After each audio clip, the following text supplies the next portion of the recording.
दोस्तों, यदि आप 1 जनवरी 2004 के बाद न्यू पेंशन स्कीम में नियुक्त कर्मचारी हैं, तो यह वीडियो आपके लिए ही है। इस वीडियो के अंतर्गत मैं आपको राज्य बीमा एवं प्रावधायी नीति विभाग राजस्थान के अंतर्गत जो राज मेडिक्लेम पॉलिसी जारी की जाती है, उसके बारे में बताने जा रहा हूँ। नमस्कार दोस्तों, मैं हूँ आपका दोस्त राजेश कुमार। आपके ही अपने YouTube channel general information with RK में आपका स्वागत है। साथियों, राज मेडिक्लेम पॉलिसी के अंतर्गत 1 जनवरी 2004 के बाद न्यू पेंशन स्कीम के अंतर्गत नियुक्त कर्मचारी स्वयं या परिवारजन के किसी एक वित्तीय वर्ष में 3 लाख रुपए तक के इलाज का लाभ दिए हैं। नियुक्त कर्मचारी अपना या अपने परिवारजन का इलाज राज्य के सरकारी अस्पतालों के साथ साथ देश के नामी गिरामी निजी अस्पतालों में भी इलाज करवा सकता है। दोस्तों, इस वीडियो में मैं आपको उन नामी गिरामी अस्पतालों की लिस्ट भी आपको बताऊंगा और इस वीडियो के अंतर्गत मैं राज मेडिक्लेम पॉलिसी कार्ड की बनाने की प्रोसेस क्या है और राज मेडिक्लेम पॉलिसी कार्ड को कैसे भरना है, इसके साथ जो प्रस्ताव पत्र दिया जाता है उस प्रस्ताव पत्र का प्रारूप कैसा है, प्रस्ताव पत्र में को कैसे भरना है और SIPF कार्ड बनाने की संपूर्ण प्रोसेस, कार्ड कहाँ से मिलेगा, कहाँ जमा करवाना है, किससे हस्ताक्षर करवाने हैं, ये संपूर्ण जानकारी इसी एक वीडियो में मैं आपको उपलब्ध कराऊंगा। इसके साथ साथ आपके कुछ महत्वपूर्ण प्रश्न जो कि राज मेडिक्लेम पॉलिसी के बारे में आपके जो डाउट है वो सभी को ख़त्म कर देगा। तो दोस्तों, इस कार्ड की प्रोसेस को समझने से पहले कुछ बातें जो मैं आपको व्यक्तिगत रूप से कहना चाहता हूँ कि यह कार्ड आप ज़रूर बनाएं। दोस्तों, अगर आपने इसके बारे में कहीं से सुन रखा है तो आप उस डाउट को ख़त्म करें सबसे पहले कि यह कार्ड कोई फ़ायदे का नहीं है। दोस्तों, ये बिल्कुल ही गलत है कि इस कार्ड के कोई फ़ायदे नहीं है। दोस्तों, जब मैंने इस कार्ड को समझा तो मुझे ऐसा लगा कि सरकारी कर्मचारियों के लिए इस कार्ड के कई फ़ायदे हैं और उन फ़ायदों का उपयोग हमें ज़रूर करना चाहिए। इस कार्ड के अंतर्गत आप 3 लाख रुपए तक का एक वित्तीय वर्ष में इलाज पर लाभ उठा सकते हैं और इसमें आपके संपूर्ण परिवार, जिसमें आपके माता पिता, यदि आपके माता पिता को तभी शामिल कर सकते हैं जब उनकी आय 2000 से कम हो और आप स्वयं, आपके पति या पत्नी, आपके 2 बच्चे और 2 बच्चे जिनकी आयु 21 वर्ष से कम हो और महिला जो सरकारी कर्मचारी है उसके अंतर्गत वो अपनी सास ससुर या माता पिता में से किसी एक इकाई को इसमें राज मेडिक्लेम पॉलिसी में शामिल कर सकती है। तो दोस्तों, कार्ड बहुत अच्छा है। ऐसा नहीं है कि आप अपना इलाज केवल सरकारी अस्पतालों में कराएंगी। यदि आप चाहते हैं तो आपकी बीमारी का इलाज देश के नामी गिरामी प्राइवेट अस्पतालों में भी इसका इलाज करवा सकते हैं। और जैसा कि मैंने पहले भी आपको बताया है कि जो नामी गिरामी देश के अस्पताल है उनकी पूरी लिस्ट मैं आपको इस वीडियो के अंतर्गत बताऊंगा। तो दोस्तों, अब हम समझ लेते हैं कि राज मेडिक्लेम पॉलिसी बनाने की प्रोसेस क्या है और ये कार्ड हमें कैसे मिलेगा। तो दोस्तों, जैसा कि आप स्क्रीन पर देख पा रहे हैं, आपको एक कार्ड दिखाई दे रहा है। ये कार्ड जो है वो राज मेडिक्लेम पॉलिसी कार्ड का डेमो है। दोस्तों, ऐसा ही कार्ड आपको SIPF या GPF ऑफिस में मिलेगा। यह एक पोस्ट कार्ड की साइज का कार्ड है। आपको GPF या SIPF ऑफिस जाना है, वहाँ से आपको राज मेडिक्लेम पॉलिसी कार्ड लेना है। जैसा कि आप इसके लोगो ऊपर देख पा रहे हैं, राज्य बीमा एवं प्रावधायी नीति विभाग राजस्थान साधारण बीमा निधि राज्य मेडिक्लेम पॉलिसी कार्ड। दोस्तों इसके राइट हैंड में ऊपर की तरफ एक फ़ोटो के लिए बॉक्स दे रखा है। इसमें कर्मचारी को अपना स्वयं का फ़ोटो लगवाना है। फिर आईडी कार्ड नंबर जो कि SIPF ऑफिस स्वयं देगा। फिर कर्मचारी का नाम, कर्मचारी को अपना नाम लिखना है। दिनांक, जिस दिन कार्ड बनाया जा रहा है उस दिन की दिनांक लिखनी है।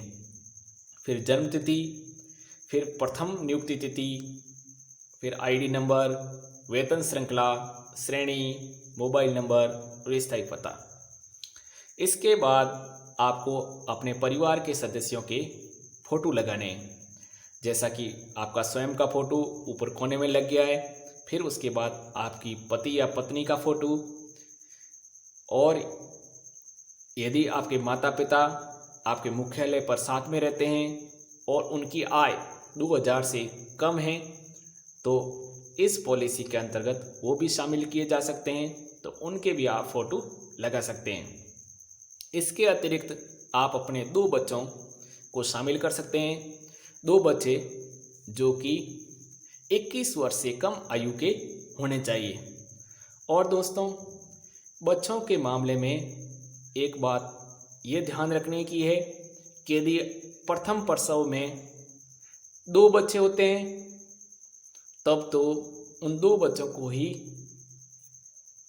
इस बीमे का फ़ायदा मिलेगा। लेकिन प्रथम प्रसव में 1 बच्चा पैदा होता है और द्वितीय प्रसव में 2 जुड़वा बच्चे पैदा हो जाते हैं, तो उस कार्मिक के कुल 3 बच्चे हो गए। लेकिन बाद में पैदा होने वाले 2 बच्चों को 1 इकाई माना जाएगा और पहले पैदा होने वाले बच्चों को 1 इकाई। इस तरह उन्हें 2 बच्चों का मानकर तीनों बच्चों को इस राज्य मेडिक्लेम पॉलिसी का लाभ दिया जाएगा।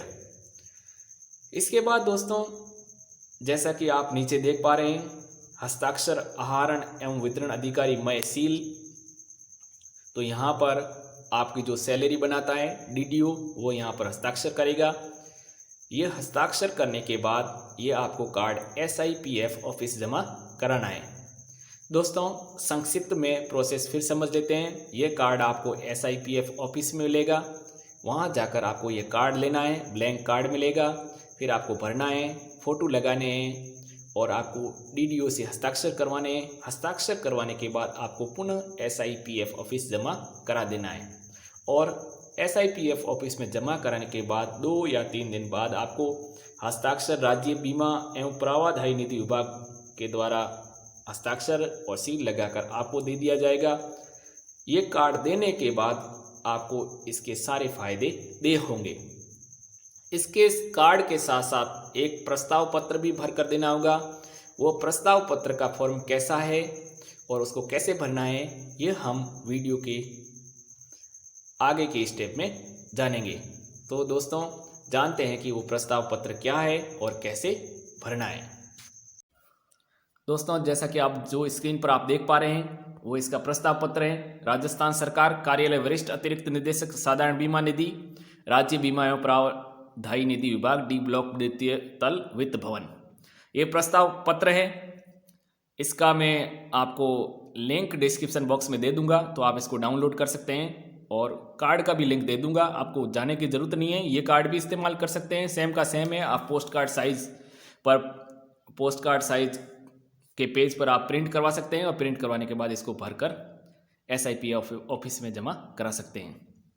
सबसे पहले आपको राज्य कर्मचारी का पूरा नाम लिखना है, फिर पिता पति का नाम, फिर कर्मचारी की राज्य सेवा में कार्यग्रहण तिथि भरनी है, फिर वर्तमान वेतन, वेतन श्रृंखला, न्यू पेंशन योजना नंबर यानी कि आपका प्राण नंबर, बीमा विभाग द्वारा जारी UID नंबर, वर्तमान पद, जन्म तिथि और आहरण वितरण अधिकारी का पद। आपका जो भी आहरण वितरण अधिकारी है उसका पद है, जैसे PEO, प्रिंसिपल, हेडमास्टर, कुछ भी हो सकता है। आवासीय पता हिंदी में, फिर फ़ोन नंबर, कार्यालय निवास और मोबाइल नंबर। उसके बाद कर्मचारी के परिवार के सदस्यों का विवरण देना है। आपको जो भी आपकी सदस्य है परिवार में उन सदस्यों का विवरण देना है। आपके अधिकतम 2 संतानें हो सकती है और 2 संतानों में भी उनकी आयु 21 वर्ष से अधिक नहीं होनी चाहिए। आपके माता पिता भी इसमें हो सकते हैं, लेकिन माता पिता की आय जो है वो 2000 से ज़्यादा नहीं होनी चाहिए। महिला के लिए यहाँ पर छूट दी गई है कि वो अपने सास ससुर या माता पिता में से किसी को चुने, उन्हें इस तरह की छूट दी जाती है। या तो वो सास ससुर को ले सकती है या फिर अपने माता पिता को इसमें ले सकती है। एक तरफ कॉलम में नाम भरने हैं, फिर राज्य कर्मचारी से संबंध भरना है, उम्र, जन्मतिथि और लिंग भरना है। यहाँ पर जैसा कि नोट में लिखा हुआ है, परिवार सदस्यों में 21 वर्ष की उम्र तक के 2 बच्चों का ही उल्लेख किया जावे। यदि माता पिता की सम्मिलित आय 2000 रुपये प्रति माह से कम है और राज्य कर्मचारी के पदस्थापन स्थान पर सामान्यतः 7 रहते हैं तो उनका उल्लेख किया जाए। परिवार के स्टाम्प साइज के फोटो चिपकाकर कर्मचारी उस पर हस्ताक्षर करें तथा सबके एक अतिरिक्त फोटो परिचय पत्र पर हेतु उपलब्ध करवाएं। परिचय पत्र पर भी जो अभी हमने देखा था उस पर भी फोटो चिपकाने और यहाँ पर भी फोटो आपको चिपकाने, नाम और उम्र लिखना है, फिर एक घोषणा पत्र भरना है। हस्ताक्षर अधिकारी कर्मचारी करेगा, फिर डीडीओ से साइन करवाएगा और फिर ये फॉर्म उस कार्ड के साथ SIPF ऑफिस में जमा करवाना है और ये कार्ड वहाँ SIPF ऑफिस में जमा हो जाएगा। और ये फॉर्म वहाँ SIPF ऑफिस में जमा हो जाएगा और कार्ड पर जो है वह हस्ताक्षर होने के बाद पुनः आपको दे दिया जाएगा। उसके बाद राज मेडिक्लेम कार्ड के फायदे आपको मिलने शुरू हो जाएंगे। दोस्तों, जैसा कि राज मेडिक्लेम कार्ड है उसके अंतर्गत आपको 3 लाख का बीमा 1 साल में होता है। आपको किसी तरह की कोई बीमारी होती है तो 3 लाख तक के खर्चे का वह है वो इंश्योरेंस कंपनी उठाती है। तो बहुत ही अच्छी स्कीम है।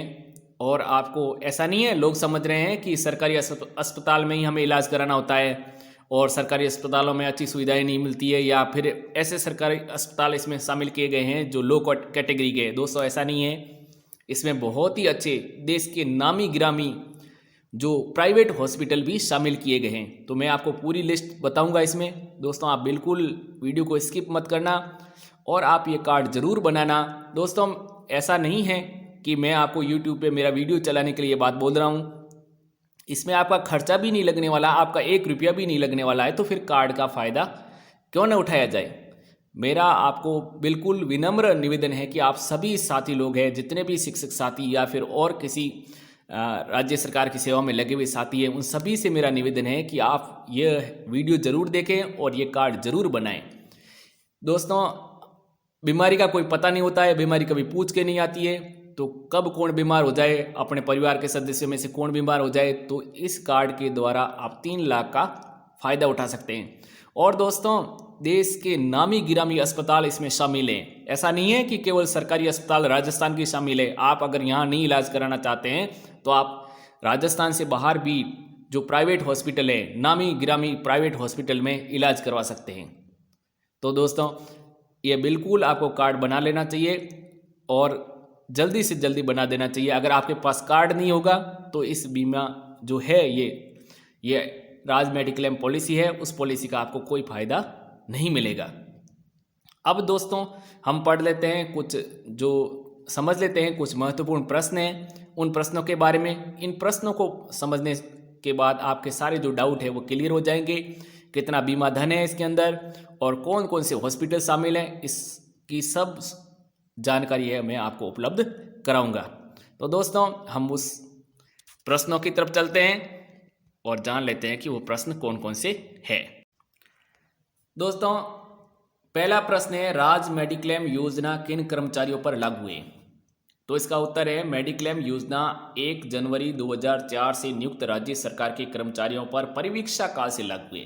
तो जैसा कि मैंने पहले बताया था कि आप प्रोफेशनल ट्रेनी हैं तो भी इस पॉलिसी का फायदा उठा सकते हैं। दूसरा प्रश्न है, क्या मेडिक्लेम योजना राज्य सरकार के निगमों बोर्डों के कर्मचारियों पर लागू है?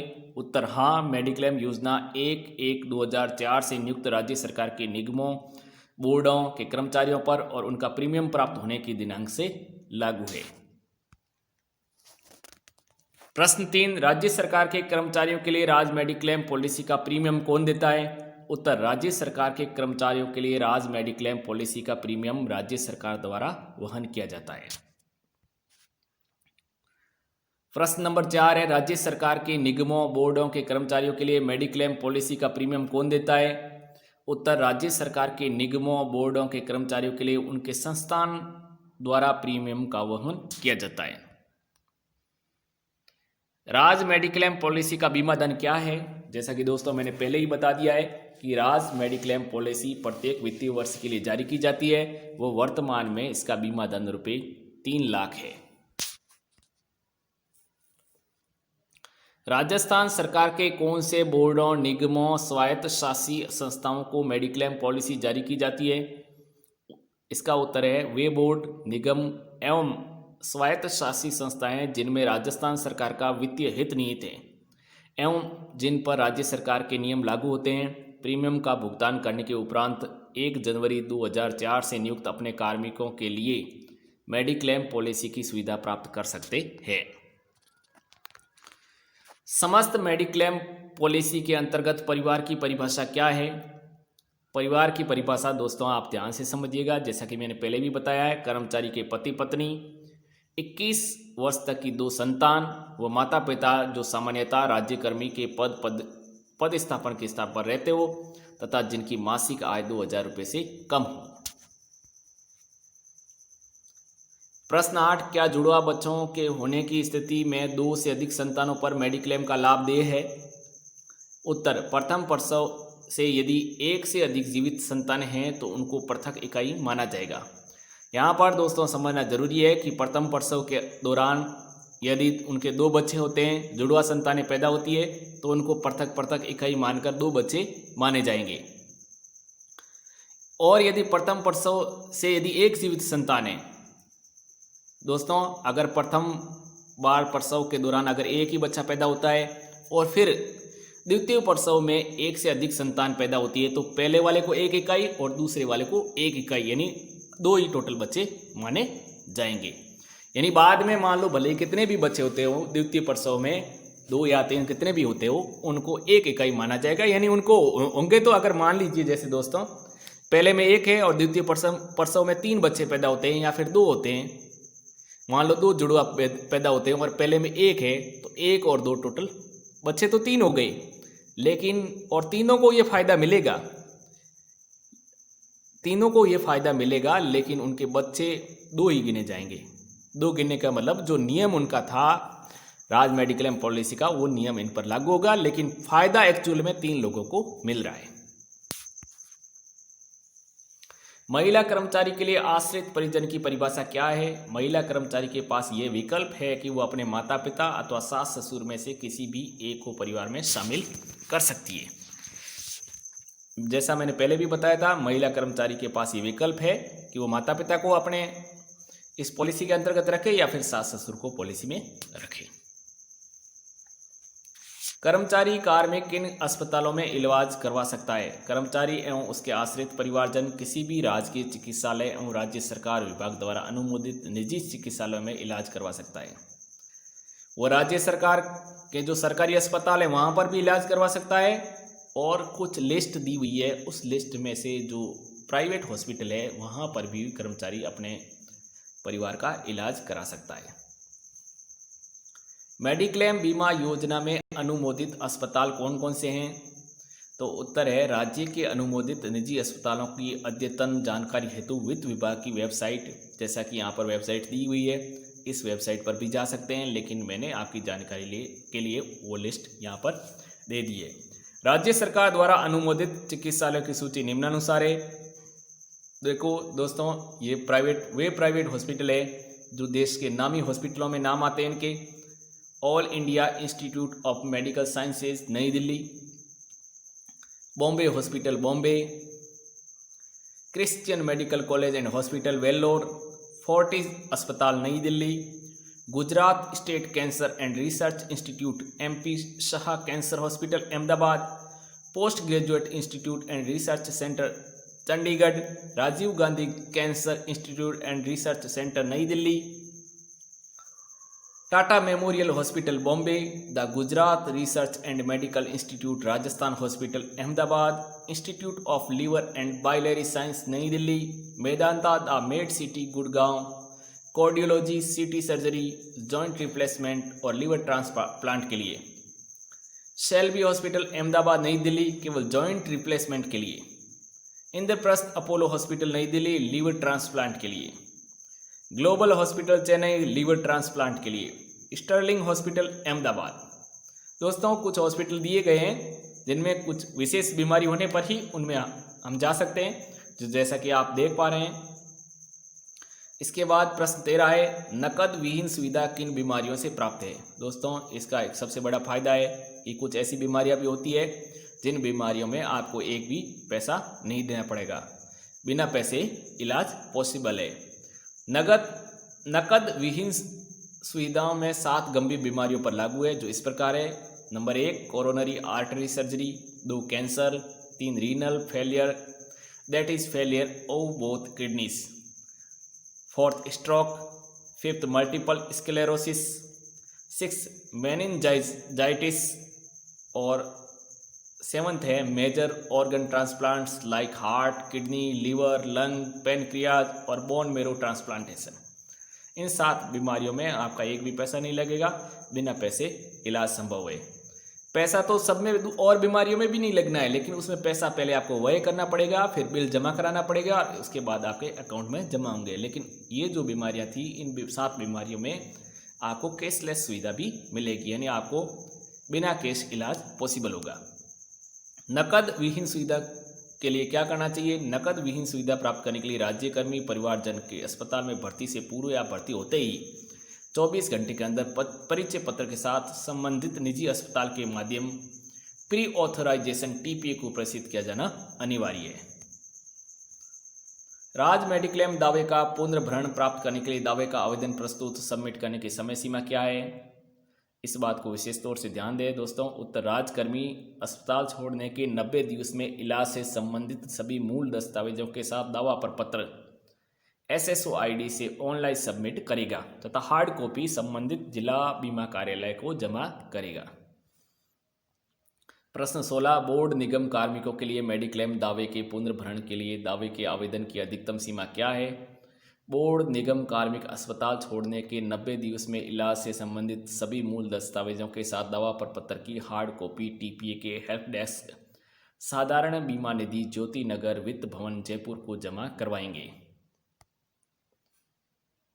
प्रश्न 17 है, क्या गैर अनुमोदित चिकित्सालयों में दावे का पुनर्भरण देय है। दोस्तों एक जो लिस्ट देखी थी हमने, उस लिस्ट के अलावा भी क्या किसी और अस्पताल में भी हम इलाज करा सकते हैं। उसका उत्तर है गैर अनुमोदित चिकित्सालय में आपातकालीन परिस्थितियों में अगर ऐसी कुछ आपातकालीन परिस्थितियां हो जाए तो कुछ बीमारियों में जनरल वार्ड के लिए CGHS पैकेज दिनों पर दावों का पुनर्भरण देय है। ये बीमारियां इस प्रकार है, इन बीमारियों में देय है लेकिन आपातकालीन परिस्थितियों में coronary artery surgery, ventricular surgery, Hodgkin's disease, acute retention of urine more than 24 ovary, acute myocardial infection, acute pneumonitis, acute respiratory distress, cancer, renal failure that is failure of both kidneys, stroke, multiple sclerosis, meningitis, major organ transplants like heart, kidney, liver, lung, pancreas और bone मेरो, accidents में भी दोस्तों ऐसा फायदा मिलेगा। Delivery case में भी, tubal pregnancy and related complications, swine flu, dengue fever, breast appendicitis और पैनिक्रियाटिस और कोविड-19 भी इसमें अब शामिल हो गया है दोस्तों, तो ये बात विशेष तौर से आप ध्यान रखना। प्रश्न 18 भर्ती अवधि से पूर्व व पश्चात की कितनी अवधि के इलाज का पुनर्भरण देय है। भर्ती अवधि से प्री हॉस्पिटलाइजेशन के 33 दिन पूर्व तथा पोस्ट हॉस्पिटलाइजेशन की 45 दिवस के पश्चात का इलाज का पुनर्भरण देय है। प्रश्न नंबर 19 है जो बहुत ही महत्वपूर्ण है, पॉलिसी में कब लाभ देय नहीं है। ये इसके अपवर्जन है। पॉलिसी के अपवर्जन एक निदान जांच की निरंतरता में 24 घंटों का उपचार नहीं होने पर, हमला आक्रमण के कारण विदेशी शत्रु का कृत्य, युद्ध के सदृश परिस्थितियां चाहे युद्ध घोषित हो या न हो से उत्पन्न प्रत्यक्ष और अप्रत्यक्ष चोट या बीमारी। तीसरा है टीका, किसी भी प्रकार का सौंदर्यवर्धन उपचार, प्लास्टिक सर्जरी यदि किसी बीमारी या दुर्घटना के कारण आवश्यक न हो तो। खतना जब तक किसी बीमारी के उपचार के लिए या दुर्घटना के कारण आवश्यक न हो। इसके बाद है चश्मे, लेंस और सुनने की यंत्र का मूल्य। दंत उपचार या शल्य क्रिया यदि दुर्घटना के कारण अस्पताल में भर्ती न हो। आरोग्य लाभ, सामान्य दुर्बलता, कमजोरी की स्थिति, उपचार के लिए आराम, बाहरी संक्रामक बीमारियां या विसंगतियों से उपजे दोष, इरादतन खुद को चोट और नशीले पदार्थ, ड्रग्स, एल्कोहल, विषाक्त पदार्थ, नशे का आदी होना आदि के मामले में प्रत्यक्ष या परोक्ष कारणों से यह human T cell lymphotropic virus type HTLV third या लिम्फाडिनोपैथी वायरस LAV या इससे जुड़े कारणों से या प्राप्त उत्परिवर्तनों से या वेरिएशन डिफिशियंसी सिंड्रोम या कोई भी सिंड्रोम या ऐसी ही स्थितियां जिन्हें सामान्य रूप से एड्स माना जाता है। प्राथमिक रूप से रोग निदान के लिए अस्पताल या नर्सिंग होम के वय, एक्सरे या प्रयोगशाला में कराई गई जांचें और ऐसा निदान जो संगत या आकस्मिक और जब कमजोरी या चोट के ऐसे कारक हो जिसके लिए अस्पताल या नर्सिंग होम में भर्ती रहकर उपचार प्राप्त करना आवश्यक हो। यदि प्रमाणित उपचार करने वाले चिकित्सक उपचार का हिस्सा ना मानता हो। दोस्तों, ऐसे भी कुछ इलाज होते हैं जिन्हें चिकित्सक, जैसे मान लो कुछ विटामिन या ऐसी टैबलेट देता है या ताकतवर दवाइयाँ देता है जो उपचार का हिस्सा ना हो, तो उन पर ये हमें दावा लागू नहीं होता है। विटामिन, प्रोटीन और शक्तिवर्धक दवाइयों का वय, 10 परमाणुक हथियार पदार्थों से प्रत्यक्ष या अप्रत्यक्ष चोट या उनके कारण होने वाली चोट के उपचार का वय। 11 नंबर है कर्मचारी और उसके आश्रितों की पूर्व में विद्यमान बीमारियां पॉलिसी में आवृत है। ऐसी परिस्थितियां जिनमें अस्पताल में भर्ती होने की आवश्यकता नहीं थी और घर पर उपचार हो सकता था। 11 नंबर बिंदु दोस्तों एक बार समझ लीजिए, जो कि आपकी पॉलिसी लागू हुई थी उससे पहले अगर आपके परिवारजन को बीमारी थी तो इसका फायदा नहीं मिलेगा। 12 नंबर बिंदु भी विशेष तौर से समझने की आवश्यकता है कि आप जानबूझकर, जिसका इलाज घर पर पॉसिबल था लेकिन आपने सोचा चलो बीमा मिल रहा है, फ़ायदा उठा लेते हैं, तो ऐसी कंडीशन में भी आपको इस बीमे का फ़ायदा नहीं मिलेगा। तो दोस्तों, फिर से मेरा आपसे यही निवेदन है कि राज क्लेम मेडिकल पॉलिसी है, उसका कार्ड आप ज़रूर बना लें। इसमें आपका 1 रुपया भी चार्ज नहीं लगेगा, लेकिन इसके फ़ायदे कई सारे हैं। तो आप ज़रूर कार्ड बना लें और ये वीडियो अधिक से अधिक शेयर करें ताकि सभी जो सरकारी कर्मचारी साथी है जो कि 1 जनवरी 2004 के बाद नियुक्त हुए हैं, उन सभी के पास ये वीडियो पहुँचे और सरकारी जो बीमा है उसका फ़ायदा उठाया जा सके। तो सभी अधिक से अधिक वीडियो शेयर करें, अपने साथियों को बताएं ताकि सभी लोग फ़ायदा उठा सकें। हालांकि कई साथियों को इसके बारे में पता है, फिर भी कुछ नियुक्त कर्मचारी है या फिर कुछ साथियों के पास गलत इन्फॉर्मेशन है। जैसे कुछ टाइम पहले मेरे पास भी ये इन्फॉर्मेशन थी कि इसमें कोई ज़्यादा इलाज अच्छा नहीं होता है, सभी लो क्वालिटी के हॉस्पिटल होते हैं, जबकि मैंने जब भी ऑर्डर देखा तो मुझे पता चला कि इसमें बहुत ही बड़े देश के नामी अस्पताल भी शामिल हैं। तो अगर ये वीडियो सबके पास पहुंचेगा तो उनका भी भ्रम दूर होगा और वो भी इस कार्ड को बना लेंगे और इसके फ़ायदे उठाएंगे। तो सभी को अधिक से अधिक वीडियो शेयर करें और अभी तक आपने चैनल सब्सक्राइब नहीं किया है तो चैनल सब्सक्राइब करें। ये जो मैंने प्रश्न दिए हैं, इन प्रश्नों से संबंधित आप आदेश देखना चाहते हैं तो डिस्क्रिप्शन बॉक्स में जाएं और वहाँ डिस्क्रिप्शन बॉक्स में एक लिंक दिया होगा, उस लिंक पर क्लिक करके इस संपूर्ण आदेश को आप पढ़ सकते हैं। और ये जो जानकारी मैंने दी है वो एक ऑथेंटिक जानकारी है, एक आदेश से ली गई है, इसमें किसी तरह की कोई झूठ वगैरह नहीं है। तो अगर आप इसका ऑथेंटिकेशन देखना चाहते हैं तो डिस्क्रिप्शन बॉक्स में जाएं और दिए गए लिंक पर क्लिक करके उस ऑर्डर को आप देख सकते हैं। तो आज के वीडियो में इतना ही, मिलते हैं अगले वीडियो में, तब तक के लिए धन्यवाद, नमस्कार।